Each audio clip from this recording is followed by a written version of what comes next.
बिस्मिल्लाहिर्रहमानिर्रहीम। पीछे पीछे हो गया, आवाज़ कोई नहीं, बात कोई नहीं करेगा। बहुत मेहरबानी आपकी।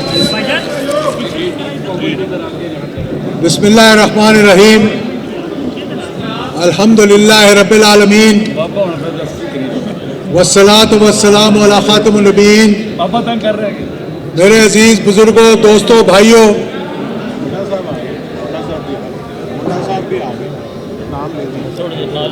मैं तमाम कायदीन का दिल की गहराइयों से शुक्रिया अदा करता हूं कि हमने चंद दिन पहले ये प्रोग्राम बनाया था।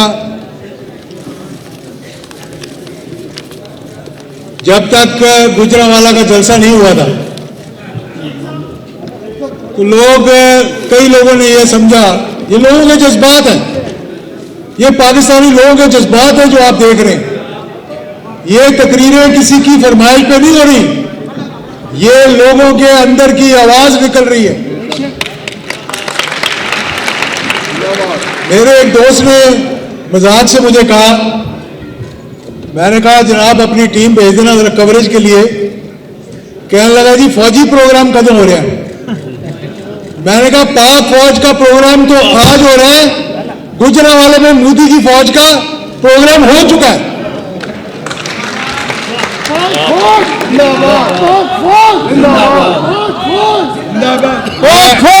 मैं ये कहना चाहता हूं, मैं चंद एक बातें करूंगा।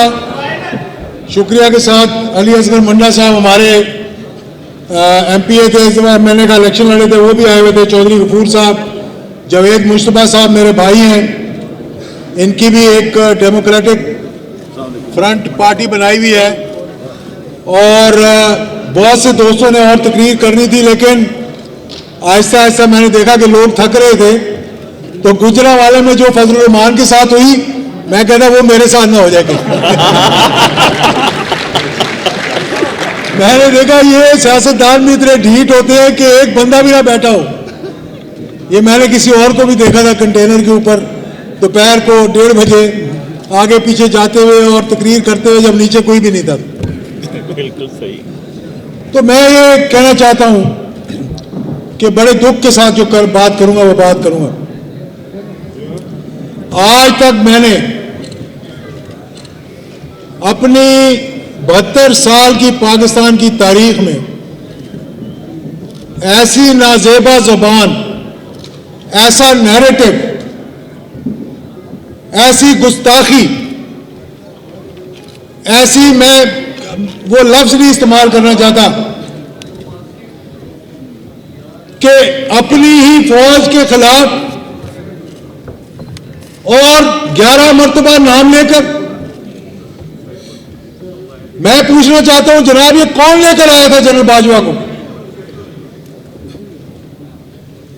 आपने कहा जी जनरल बाजवा साहब रोटी 10 रुपए की होगी है, इसके कसूरवार भी आप हैं। दवाई महंगी होगी है, इसके कसूरवार भी आप हैं। मुझे क्यों निकाला, इसके कसूरवार भी आप हैं। मेरा सिर्फ एक गिला है जनरल बाजवा के साथ, और वो गिला ये है कि आपने जो कुछ भी किया वो पता नहीं सही किया या गलत किया। एक गलती आपकी जो कौम जो है जिस पे आपसे पूछना चाहती है कि आपने इसको क्यों निकाला और लंदन क्यों जाने दिया इसको। और इतने बड़े दलेर हो, इतने बड़े दलेर हो, इतनी बड़ी बातें करना चाहते हो। आइए सही, जिससे मुसाद लड़ती है, रॉल लड़ती है, जिससे सीआईए लड़ती है, तुम उसके हेड को कह रहे हो कि जनाब अगर किसी ने, मैं हार गया था इलेक्शन, मुझे भी गिला हो सकता है। मैंने तो नहीं कहा कि जनरल फैज ने मुझे हरवा दिया। भाई 10 इनके लोग जीते, पूरा बहावलनगर जो डिस्ट्रिक्ट था नून लीग ने जीता। मैं तो ये कह रहा था कि शायद जनरल फैज ने जिता दिया इनको, मुझे हरा दिया इन्होंने। यानी वो जुबान आपने इस्तेमाल की। मेरा भी ख्याल कि आज तक ये गवाही दें आप मेरे साथ कि किसी हिंदुस्तान के वजीर आजम की भी ये जुर्रत हुई कि वो पाकिस्तान की फौज के खिलाफ ऐसी बात करे। किसी ने सुनी ऐसी बात? और किसी ने सुना कि आईएसआई के खिलाफ ऐसी बातें की हो? ये फौज जो, और फिर सही कहा था मेरी बहन ने कि ये बयानियां उठाना पाकिस्तान के लिए बड़ा मुश्किल है भाई। हमने बड़ी कोशिश की इस बयानिए को उठाने की, लेकिन अगर किसी ने उसको उठाया और टेक दी तो वो जनाब हिंदुस्तान के वजीर आजम मोदी ने दी, जो आज कश्मीर के अंदर अपने हमारे हुक्मरानों की बात सुनकर जो दहशतगर्दी, रियासत दहशतगर्दी कर रहा है वहां पर, उसको और भी बढ़ा दिया उसने। आज वहां पर हजारों लोग, लाखों लोग, बल्कि 60 लाख लोग 1.5 साल होने को आ रहा है कि उनको मैसूर करके रखा हुआ है। हमारी माओ बहनों की इज्जत लूटी जा रही है।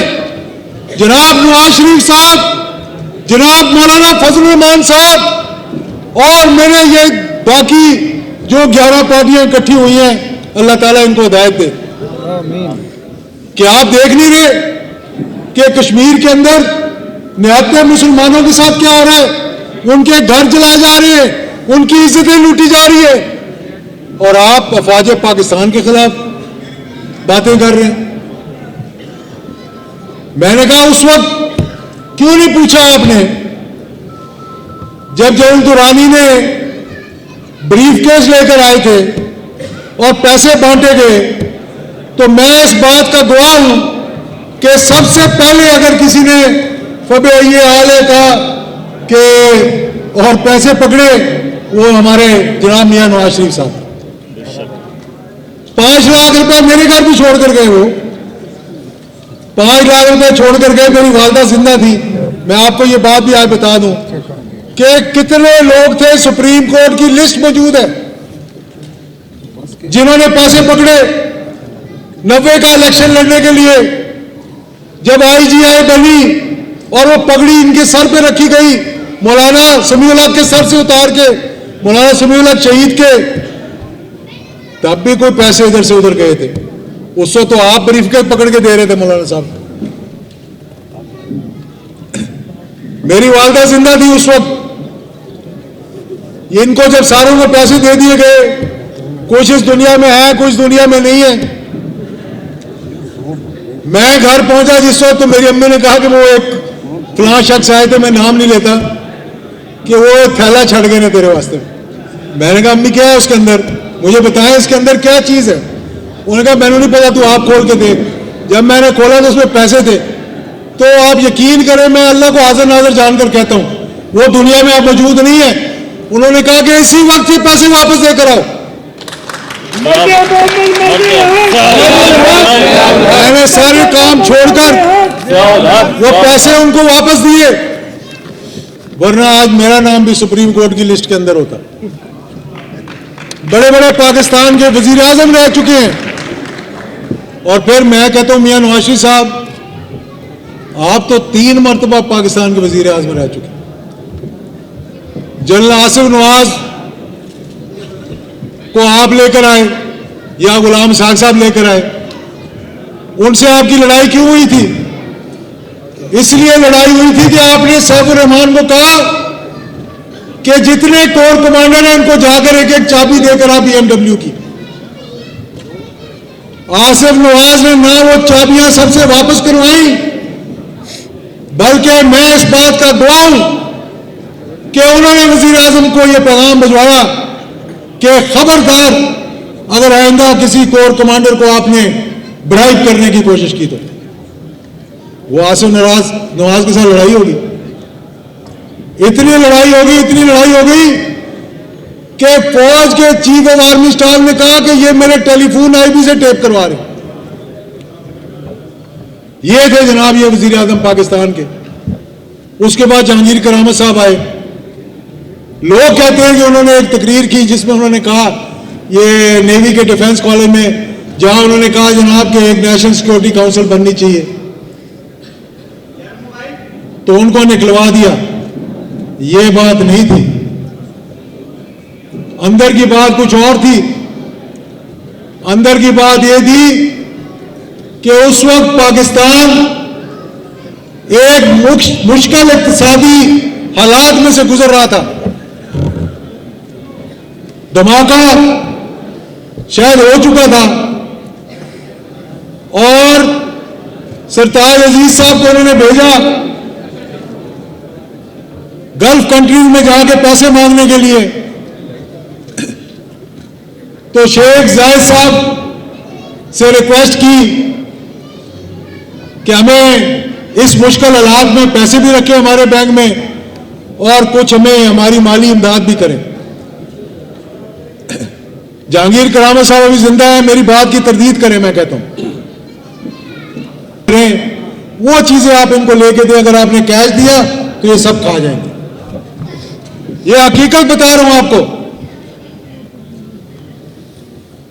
इन्होंने फिर भेजा सरताज अजीज साहब को कि जाएं आप शेख जायद से मिलकर आए, और फिर खुद मिलने गए शेख जायद को जब वो लंदन में बीमार थे। तो शेख जायद ने वही बात की जो जनरल जहांगीर करामत साहब ने की थी। उन्होंने कहा हमें एक लिस्ट बना के दें अफवाज पाकिस्तान के लिए, जो आपको चीजें चाहिए, आपकी जो जरूरियात हैं डिफेंस की, उसकी लिस्टें हमें दें। जब ये सुना तो ये घबरा गए। उन्होंने कहा ले जी माल तो मिलना ही नहीं हो। ये हकीकत, तल्ख हकीकत है, मैं आपको बता रहा हूं। फिर उन्होंने शेख जायद के फरजंद अर्जुमंद को बुलाया। क्यों इतने बच्चे तो मैं नाम नहीं लेता कौन सा था। वो मरी में आके मिला नवाज शरीफ साहब। उन्होंने कहा क्या हो गया कि हमें अभी तक आपने मदद नहीं की हमारी। उन्होंने कहा जनाब आपके चीफ ऑफ आर्मी स्टाफ ने तो ये बताया, तो अब बाबा जान कह रहे हैं जनाब की लिस्ट बना के दो। इन्होंने मरी में बुलाया उसे, जहांगीर करामत साहब को सामने बिठा के बात की इन्होंने, और फिर इसी बहाने एक छोटी सी तकरीर को बहाना बनाकर उनको रुखसत कर दिया गया। ये तो आपके हालात थे। वहीद काकड़ साहब से आपकी लड़ाई हुई, और फिर परवेज मुशर्रफ साहब भी जिंदा, उनसे पूछना कभी खुफिया तौर पर जब यह फैसला हुआ कि परवेज मुशर्रफ साहब को बनाना है, उन्होंने कहा मैं जब तक आपको नहीं बनाऊंगा जब तक अब्बा जी को नहीं मिलकर आओगे। मेरी इस बात की भी तरदीद करें क्योंकि आंखों देखी बात बता रहा हूं आपको। खुफिया तौर पर मंगला के कोर कमांडर को रायविंड लेकर गए। वहां अब्बा जी से मुलाकात हुई, पता नहीं हलफ लिया उन्होंने क्या किया मुझे नहीं पता था। लेकिन उसके बाद वो चीफ ऑफ आर्मी स्टाफ बन गए, उनसे लड़ाई शुरू होगी। सितंबर 1999 में 55 मिनट मैंने गिलगित से आते हुए मियां नवाज शरीफ के साथ C-130 जहाज की कॉकपिट में बैठकर मुझे कह दिया जाजुल हक साहब मैं अपनी कैबिनेट को रिशफल कर रहा हूं, आप बताएं आपको कौन सी वजारत चाहिए। क्योंकि 1997 की हुकूमत के बाद हमें शुरू में नहीं लिया था, तो मैंने कहा था जनाब, मैंने कहा था कि आप इत्मीनान बहाल करें। हमने इन वजारतों को बड़ी करीब से देखा है। 11 साल ज़ियाउल हक शहीद स्याह और सफेद के मालिक थे, चीफ मार्शल और एडमिनिस्ट्रेटर थे, चीफ ऑफ आर्मी स्टाफ थे, सदर पाकिस्तान थे, वजीर आजम थे। कोई आदमी पाकिस्तान में खड़ा होकर कह दे कि उसने ऐसा शख्स देखा जिसकी 45 साल की सर्विस हो, 11 से 12-13 साल चीफ ऑफ आर्मी स्टाफ रहा हो, 11 साल से ज्यादा पाकिस्तान का हुक्मरान रहा हो, और जब शहीद हो तो उसके अकाउंट में 2,45,000 रुपए पड़े हो।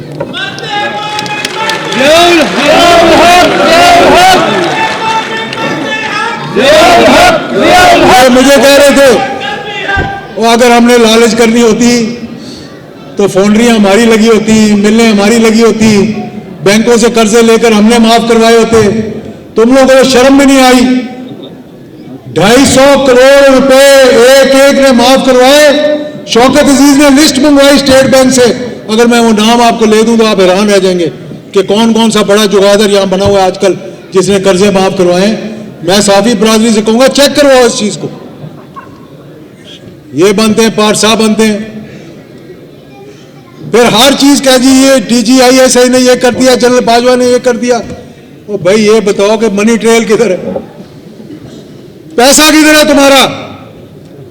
ये तो बड़ा लिहाज किया कि तुम्हें बाहर जाने दिया, और इनकी हालत ये है। लालची लोगों को देखिए आप, अल्लाह ताला इनको हिदायत दे।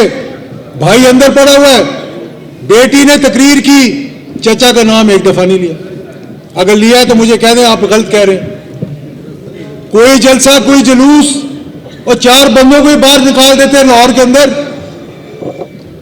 आखिर वो तीन से ज्यादा मर्तबा तो वजीर आला रह चुका है। पूरी पार्टी ने उसको इस तरह डंप कर दिया, इस तरह डंप कर दिया कि जिस तरह आप अपना किसी ऐसी चीज को उठा के डंप करते हैं जिसकी जरूरत नहीं होती है। ये कैसी पार्टी है? ये कैसी पार्टी है, आप मुझे बताएं।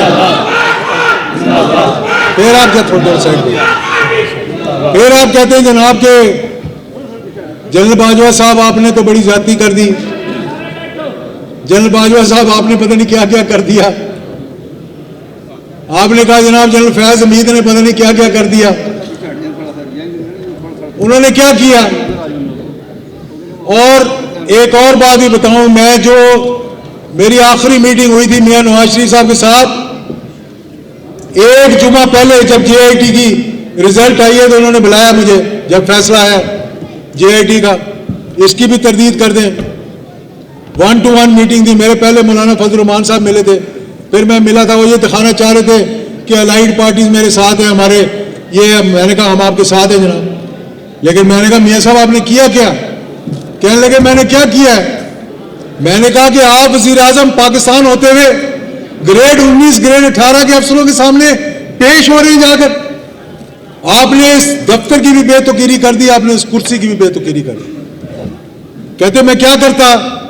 मैंने कहा उनको यहां बुलाते, और अगर वो ना आते आपके पास तो आप कहते जाओ मुझे निकाल दो। वह बेइज्जत होने से तो बेहतर है कि इंसान इज्जत के साथ चला जाए। फिर जिन्होंने तकरीरें लिख के दी कि ये थे वो वसाइल, ये थे वो मसाइल, ये नहीं बताया कि ये थे वो मसाइल पाकिस्तान के। कहा ये थे वो वसाइल और ये थे वो जराए। उन वसाइल और जराए ने फंसवा दिया, और कसम उठा के कहता हूं कि वही लोग अब तकरीर लिख रहे हैं जिन्होंने वो तकरीर लिखी। मैंने जाकर कहा था, मैंने कहा ये किस उल्लू ने आपकी तकरीर लिख के आपको मरवा दिया? जिसने लिखी थी बेचारा शर्मिंदा हो गया, कहने लगा क्या बुरी बात है जहां साहब इसमें। मैंने कहा कि अब वो वसाइल और जराए जरा ला के दिखाओ ना। ये शेख जासिम कौन था? मैं इसको 1983 से जानता हूं, जब अंडर सेक्रेटरी था इंटीरियर का। ये सैफुर रहमान साहब का पार्टनर है वहां पर। मोहतरम सैफुर रहमान साहब का पार्टनर है। 1983 में जब मैं पहली दफा कतर गया तो इसने मेरा खाना किया था, बाद में वजीर खारजा बन गया। ये पहला शख्स था जो मियां नवाज शरीफ को जेल के अंदर मिलने के लिए आया था एज कतर के फॉरेन मिनिस्टर के। फिर आपको अल्लाह ताला ने मक्के और मदीने भेज दिया, वहां से थोड़ी बात सीख कर आ जाते आप। फिर आप आए, आपको अल्लाह ताला ने वजीर आजम बना दिया। वो तो अगर मोहतरमा बेनजीर ना आती तो आपने कभी भी वापस नहीं आना था। ये तो मुशर्रफ साहब अपना वर्दी के बगैर सदर रहने के लालच में एनआरओ करके इन चोरों को, इन उचक्कों को, आज खुद वो छोटे भुट्टो ने कह दिया, जरदारी ने, कि जी ये जो जुबान इस्तेमाल की गई है वो फौज पाकिस्तान की, हम इसे कंडेम करते हैं। आप लोगों ने सुना होगा, सुना कि नहीं सुना? और ये ऐसा चक्कर देंगे इसको मुस्लिम लीग नून वालों को कि इनको समझ नहीं आएगी कि हमने निकलना कहां से। इनके पास 2 आदमी भेज देते कि तो हुश, इनको हुश करके और फिर खुद पीछे से गायब हो जाते। तो खुदा का खौफ करो यार, इस मुल्क में हमने रहना है। और 3 दफा आप वजीर आजम बन गए, 3 दफा और भी बन जाएंगे तो क्या हो जाएगा? और फिर मैं कहता हूं जनाब इमरान खान साहब, थोड़ी सी आपसे भी मैं गुजारिश करना चाहूंगा, कोई अल्लाह का वास्ता है कोई टीम तो सही लेकर आओ। ये किन लोगों को बैठाया हुआ आप लोगों ने? ये कहां से लेकर आए हैं जो पैराशूट से उतरे हैं? आज हमारी कौम महंगाई और बेरोजगारी में पिस रही है। ₹60 पे नोटिस लिया चीनी का, 110 रुपए पे पहुंचा दी। 30 रुपए पे नोटिस लिया आटे का, तो 78 रुपए पे पहुंचा दिया। दवाइयां महंगी कर दी, पेट्रोल महंगी कर दिया, आप कह रहे हैं गैस नहीं मिलेगी आपको।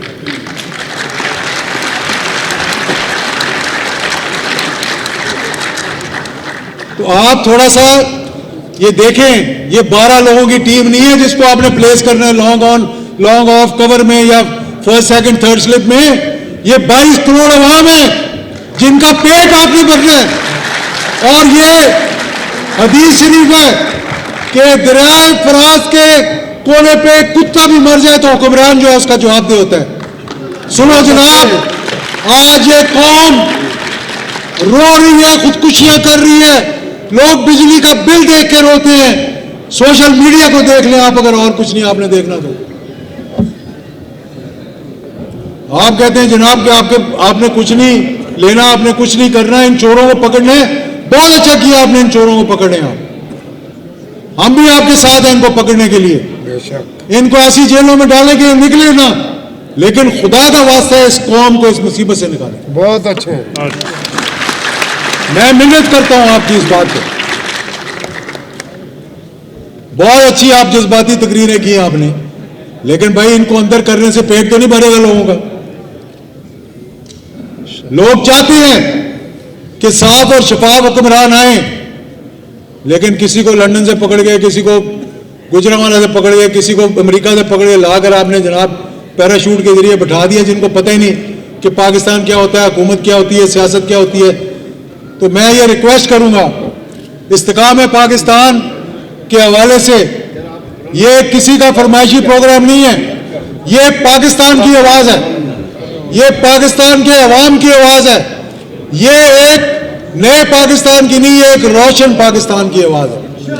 वो रोशन पाकिस्तान की आवाज, मुझे कोई इक्तदार का लालच नहीं है, ना मैं इक्तदार में जाना चाहता हूं। नवाज शरीफ साहब इससे बेहतर जानते हैं कि पहली मर्तबा जब 97 में मुझे नहीं लिया, मैंने कहा मैं आपके साथ रहूंगा, वजीर नहीं बनूंगा। कसम उस पैदा करने वाले की 26 मर्तबा, बेशक 26 मर्तबा अपने वालिद को भी मेरे घर भेजा कि ज्वाइन कर लो। और उस पूरी फ्लाइट के अंदर जो मैं बता रहा था गिलगित से, मैं 55 मिनट इनको समझाता रहा कि फौज से मामला ठीक कर लो अल्लाह का वास्ता। कहने लगे आप बताओ आपने वजारत कौन सी लेनी है। और मैंने कहा मेरी वजारत पे लानत भेजें आप, इत्मीनान बहाल करें, ये जो फौज के साथ गड़बड़ है इसको दूर करें। मुशाहिद हुसैन साहब इसके गवाह है, परवेज रशीद साहब इसके गवाह है कि शंग्रीला होटल स्कर्दू के अंदर नाश्ते के मेज पर बैठकर मैंने आपको क्या समझाया था। कहने लगे फौज ਨੂੰ ਛੱਡ ਦਿਓ जी, ये साड़ी जिम्मेदारी है। कि ਅਸੀਂ ਇਹ ਤੇ ਸਾਨੂੰ ਹਲਫ ਦੇ ਕੇ ਗਏ ਨੇ, ਇਹਨਾਂ ਦਾ ਡੋਸੀਅਰ नहीं है अमरीका को, ये कुछ नहीं कर सकते। मैं कहा भाईजान जिसका डोसियर ना हो उसी ने कर जाना जो कुछ करना है, इधर कौन से डोसियर। और मैंने कसम उठा के कहता हूं, मैंने कहा देखें ये इंस्टीट्यूशन है यार, आप चीफ ऑफ आर्मी स्टाफ को गाली देते हैं, एक स्पाई को गाली पड़ती है जाके। खुदा की कसम आप एक स्पाई को गाली देते हैं, चीफ ऑफ आर्मी स्टाफ को पड़ती है जाके। मेरे वालिद के जमाने में एक एमपीए ने एक कप्तान पे हाथ उठाया था, मेरे वालिद रो पड़े। फिर वो कभी एमपीए तो नहीं बना क्योंकि उन्होंने जो करना था वो कर दिया। लेकिन मैं ये बताना चाहता हूं कि ये ना समझे कि चीफ ऑफ आर्मी स्टाफ को गाली देकर आप फौज को तकसीम कर रहे हैं। मैंने यही बताया था मियां साहब आपको कि ये इंस्टीट्यूशन है, परवेज मुशर्रफ नहीं, यहां पर जहांगीर करामत नहीं, यहां पर वहीद काकड़ नहीं, आसिफ नवाज नहीं, ये 6 लाख लोगों का इंस्टीट्यूशन है। दुनिया की बेहतरीन फौज है अल्लाह के फजलो करम से, और जितने फौजों के मुकाबले होते हैं नंबर 1 पे आती है। और मैं मियां साहब और नून लीग वालों को बताना चाहता हूं, मौलाना फजल रहमान मेरी बात सुन ले, कल को ना कहना कि जाजुल्ला गलत कह रहा था। खुदा का वास्ता है, आपकी इस जबान को आपकी जमात वाले तो शायद पसंद करते हो, पाकिस्तान के अवाम पसंद नहीं करते। ये अवाम 22 करोड़ मुहब्बे वतनों की है। 6 लाख फौज पाकिस्तान की फौज है, लेकिन ये 22 करोड़ अवाम जो है ये भी पाकिस्तान की फौज है।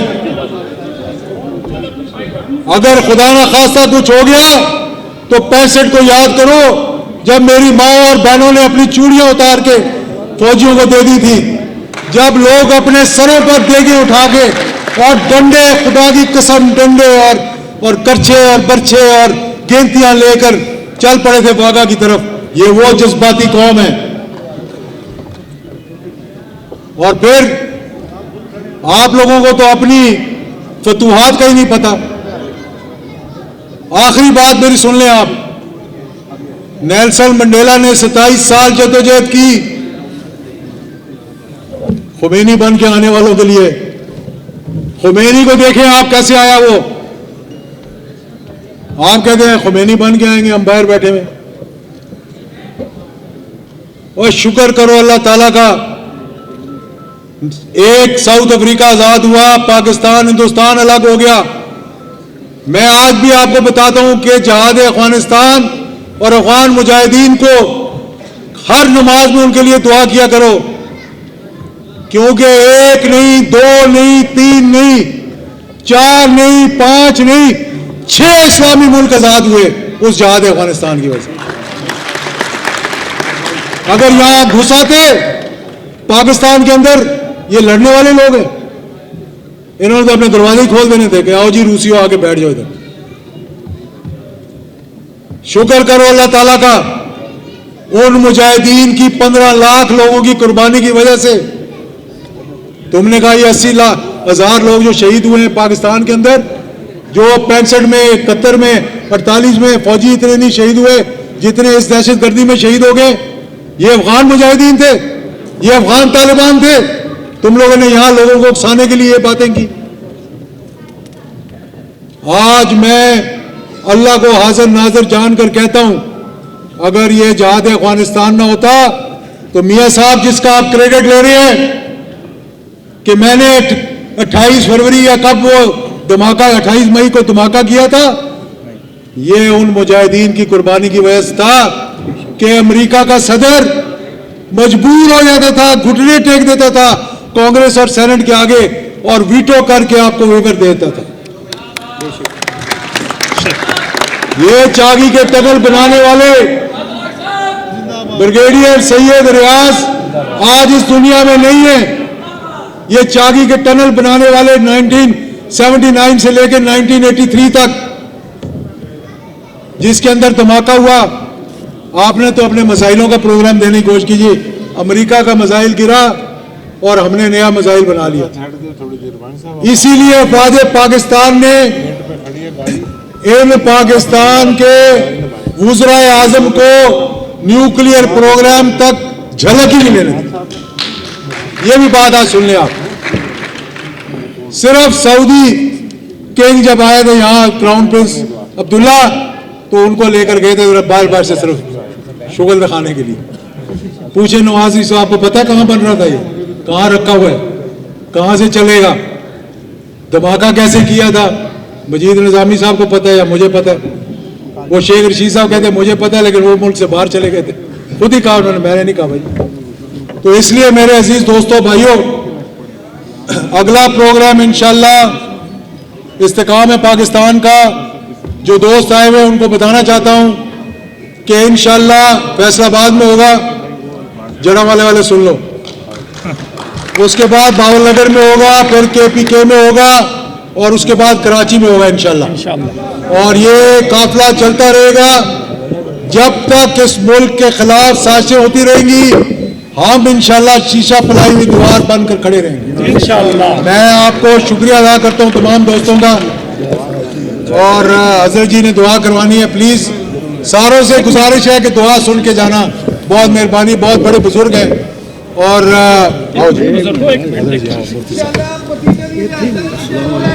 मुफ्ती सैयद आशिक हुसैन शाह साहब, मुफ्ती आजम लाहौर, मेरी गुजारिश है कि वो दुआ करें। अल्लाहुम्मा सल्लि अला मुहम्मदिन व अला आलि मुहम्मदिन कमा सल्लैता अला इब्राहीम व अला आलि इब्राहीम इन्नका हमीदुम मजीद। या रब्बल आलमीन, तेरे पाक नबी की खत्म नबूवत के पहरेदार फातिह रूस, या रब्बल आलमीन, नक्शा इस्लाम में 6 रियासतों की आज़ादी का सेहरा लेकर तेरी बारगाह में पेश होने वाले, या रब्बल आलमीन, नबी करीम अलैहिस्सलाम की शरीयत को इस मुल्क का मुकद्दर बनाने वाले उस शहीद और शहीद इस्लाम जनरल मोहम्मद ज़ियाउल हक साहब की वो शमा, वो सोच, वो फिक्र कि ये पाकिस्तान है तो हम हैं और फौज है तो मुल्क है तो हम हैं, यही नारा लेकर मोहतरम इब्ने शहीद एजाजुल हक साहब निकले हैं। और जिन दोस्तों ने आज इसमें शिरकत की, या अल्लाह इन सब की हाजिरी को कबूल फरमा। या रब्बुल आलमीन, जिस पाकिस्तान को तेरे नबी ने कहा था कि ये मेरा मुल्क है, और रामा इकबाल ने कहा था कि आई जहां से मेरे अरब को ठंडी हवा, यही मेरा वतन है, यही मेरा वतन है, जहां से तेरे रसूल को अपनी मोहब्बत की ठंडी हवाओं के झोंके मिलते थे। आज इस्तेहकाम पाकिस्तान की सूरत में, इस पाकिस्तान की बका के लिए, इसकी सलामती के लिए, इसकी सालमियत के लिए इब्ने शहीद पाकिस्तान और इब्ने शहीद इस्लाम जिस काफिले को लेकर निकला है, या अल्लाह अपनी मदद शामिल हार फरमा। या अल्लाह पाकिस्तान की खैर फरमा, इसकी खैर चाहने वालों की खैर फरमा। या अल्लाह अफवाज पाकिस्तान की खैर फरमा, शहीदान अफवाज पाकिस्तान के दर्जात बुलंद फरमा। या रब्बुल आलमीन, शहीदान अफवाज पाकिस्तान के दर्जात बुलंद फरमा और मस्जिद शाह फैसल के शहीद की कब्र को बागीचा जन्नत में आला से आला मकाम अदा फरमा। या अल्लाह, आला से आला मकाम अदा फरमा। गद्दारान वतन के शर से या अल्लाह इस मुल्क को महफूज फरमा। जो दुश्मन है अफवाज पाकिस्तान का, वो गद्दार है पाकिस्तान का। या अल्लाह, पाकिस्तान को इसके गद्दारों से और उनके शर से महफूज मामूल फरमा। हम एजाजुल हक साहब और अनवारुल हक साहब और इनके तमाम काफिले के शुरका की दराजगी उम्र और सेहत और तंदुरुस्ती के लिए और आप सबके घर वालों के लिए दुआ मांगते हैं। या अल्लाह सब पे खैर फरमा, पाकिस्तान पे खैर फरमा। आमीन अल्लाहुम्मा रब्बना आमीन बिदाहिन नबिय्यिल करीम अजमाइन बिरहमतिका या रहमतुल्लाह। मर्दे मोमन मर्दे